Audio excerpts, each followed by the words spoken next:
रानी पद्मावती का जौहर अलाउद्दीन की सबसे बड़ी हार थी और चित्तौड़ की सबसे बड़ी जीत।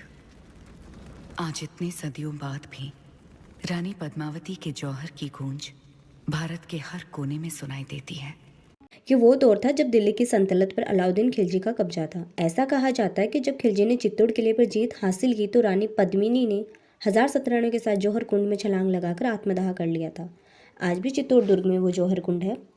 इतिहासकारों के मुताबिक सन 1303 में 26 अगस्त की वो तारीख थी जब रानी पद्मिनी ने 1000 शतरानियों के साथ जौहर की आग को गले लगाया था। मलिक मोहम्मद जायसी ने 1540 में पद्मावत में इसका जिक्र किया है।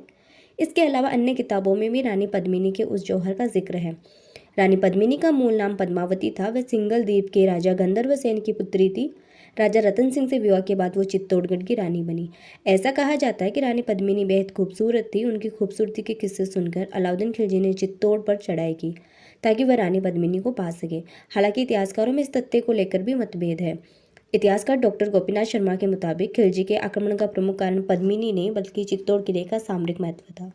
गुजरात, मालवा, मध्य प्रदेश, सिंध आदि के रास्ते चित्तौड़ से होकर ही निकलते थे। चाचा जलालुद्दीन खिलजी की हत्या हो जाने के बाद अलाउद्दीन खिलजी ने दिल्ली की सल्तनत संभाली। हालांकि उनका शासनकाल चुनौतियों से भरा रहा क्योंकि हिंदू और राजपूत शासक लगातार विद्रोह कर रहे थे। ऐसे में खिलजी ने राजपूत शासकों का दमन करने के लिए चित्तौड़ की ओर रुख लिया। कुछ इतिहासकार ऐसा भी मानते हैं कि खिलजी ने चित्तौड़ पर चढ़ाई सिर्फ रानी पद्मिनी के लिए की थी, लेकिन कुछ इतिहासकार इस तथ्य का विरोध करते हैं। अलाउद्दीन खिलजी के पास बहुत बड़ी सेना थी।